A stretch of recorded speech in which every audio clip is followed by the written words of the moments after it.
Meus queridos irmãos, a graça e a paz do Senhor Jesus, que bom estarmos de volta neste canal e podermos contar com a sua presença fiel sempre conosco, nos acompanhando e sendo ministrado e edificado pela palavra de Deus.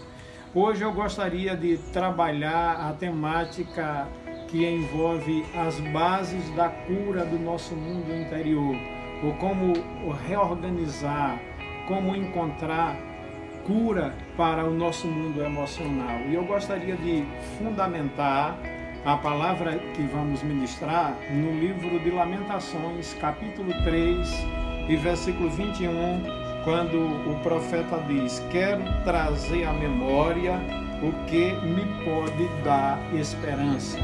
Meus queridos irmãos, quando a gente pensa na estrutura da personalidade humana, a gente começa a perceber que ela pode ser afetada por situações extremamente difíceis, complicadas e dolorosas. E a gente percebe ainda que essas situações podem provocar deformações e mudanças profundas no mundo de nossa alma, no mundo de nossa psique. Às vezes, por exemplo, quando a pessoa recorda-se do ocorrido, ela pode reviver toda a dor sofrida no momento da violência emocional. Por isso, meus queridos irmãos, é que Jeremias diz neste versículo que quer trazer à memória somente aquilo que pode lhe trazer esperança. Agora, a grande questão que se levanta nesse momento é: o que é que pode nos trazer esperança? Qual é a base de sustentação que garanta de fato que posso ser livre dessas deformações sofridas no passado, dessas deformações que prejudicam o meu presente, que rouba a minha perspectiva de futuro e bloqueia totalmente a minha caminhada no planeta Terra? Existem algumas coisas que podem realmente nos trazer esperança, e a primeira delas é a obra de Cristo em nossas vidas. Quando você vai para o livro do profeta Isaías, capítulo 53, você vai ver ali o profeta apresentando um cenário que mostra toda a via dolorosa que o Filho de Deus teve que atravessar por amor a nós. E ali, sucintamente, o profeta vai nos dizer que ele foi ferido pelas nossas transgressões e moído pelas nossas iniquidades, que o castigo que nos traz a paz estava sobre ele e que pelas suas pisaduras nós fomos sarados. Isto significa que a obra que o Senhor Jesus realizou na cruz do Calvário foi substitutiva, foi vicária, foi em nosso lugar. Isto significa ainda que ali ele gerou todos os recursos necessários para que a gente possa ser curado no nosso mundo físico, no nosso mundo emocional e no nosso mundo espiritual. Então a gente pode afirmar que a identificação de Jesus com os nossos problemas, com as nossas dores e com as nossas feridas foi plena. Ele conhece a nossa dor e se compadece de nós. Ele tem misericórdia de nós. E ter misericórdia significa que ele vai colocar o seu coração sobre a nossa miséria, que ele vai colocar o seu coração sobre as nossas necessidades e vai se compadecer de nós. E de fato, meus queridos irmãos, isso aconteceu. Quando ali na cruz do Calvário, Jesus sofreu abandono, traição, humilhações, exposição. Ali no Getsêmani, ele sofreu dores emocionais indescritíveis por amor àqueles que sofrem no mundo das emoções. Ele promete me curar, por isso ele convida: vinde a mim, todos que estáis cansados e sobrecarregados, e eu vos aliviarei. Em segundo lugar, a verdade é libertadora Em João capítulo 8 e versículo 32, Jesus Cristo vai nos dizer: e conhecereis a verdade, e a verdade vos libertará.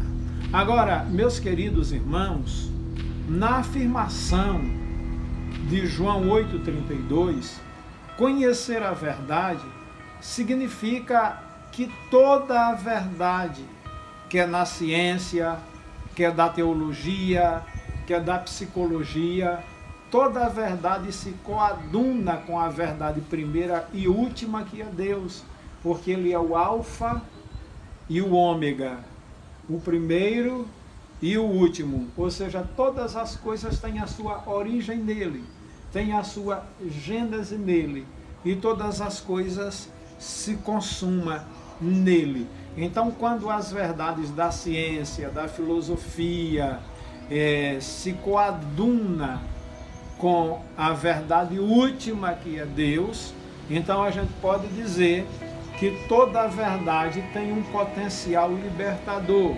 Então, meus queridos, precisamos conhecer a verdade acerca de nós mesmos. Mas você já percebeu como é difícil falar a verdade e como é difícil escutar a verdade? Já percebeu que temos dificuldades para enfrentar os nossos próprios sentimentos?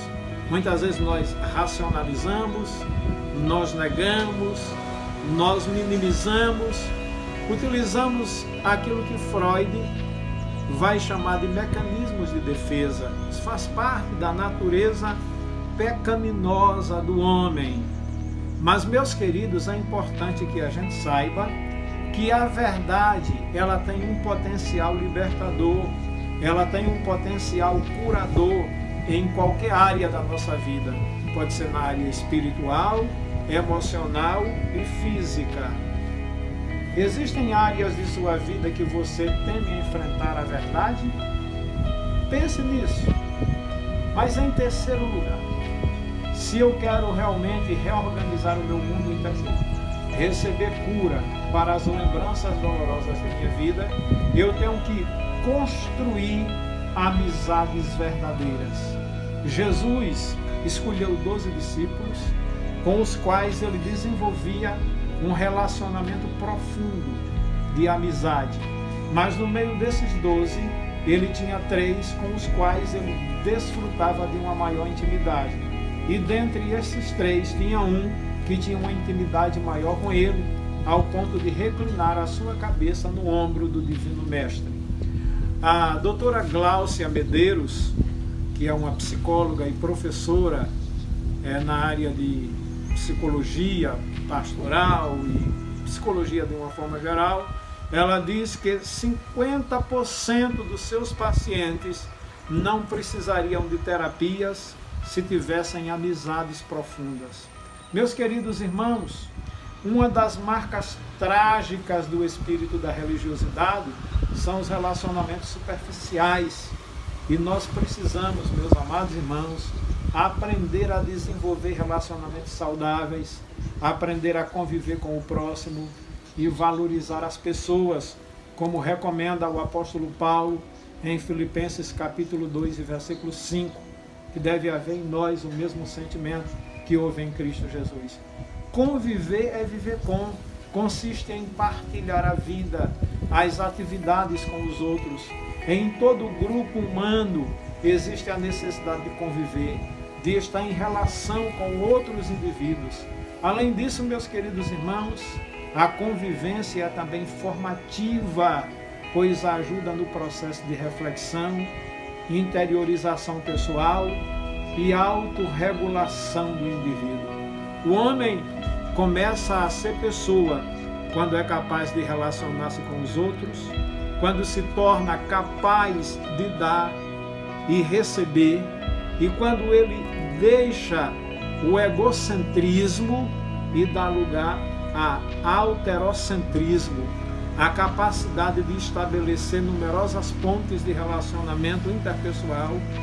Essa capacidade é considerada pelos estudiosos do comportamento como um dos principais sinais de maturidade psíquica. E por último, se eu quero ser curado, eu preciso aprender a orar e a confessar. O apóstolo Tiago, em sua epístola geral, no capítulo 5, versículo 16, ele diz que se estiver alguém entre vós enfermos, ore sobre ele, e a oração da fé salvará o doente, e se tiver cometido pecado, serão perdoados. Depois ele diz: confessai as vossas culpas uns aos outros e orai uns pelos outros para que sejais curados. Então, meus queridos, a palavra de Deus fala da importância da confissão. 1 João capítulo 1, versículo 9, João diz que se confessarmos os nossos pecados, ele é fiel e justo para nos perdoar os pecados e nos purificar de toda injustiça. Então é interessante que a gente entenda que os nossos pecados a gente confessa a Deus, mas as nossas culpas a gente confessa aos nossos irmãos.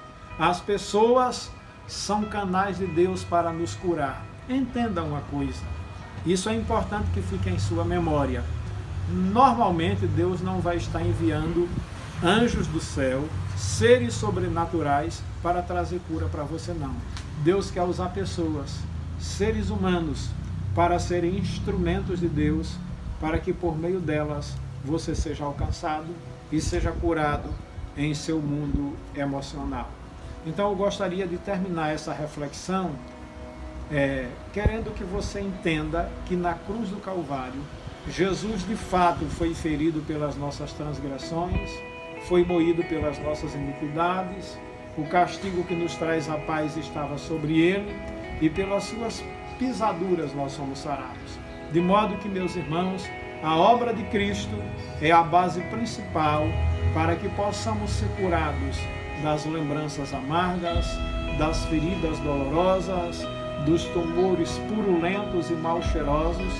Cristo nos recomenda a conhecer essa verdade, pois ela é libertadora.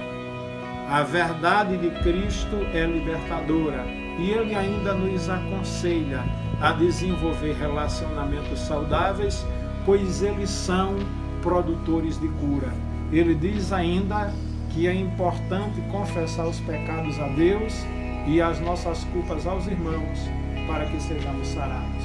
Que Deus te abençoe, e eu desejo que seja derramada sobre a sua vida uma poção especial da cura de Deus, descendo do trono da majestade divina e alcançando as camadas mais profundas do seu coração, da sua mente, da sua alma, da sua psique, em nome de Jesus.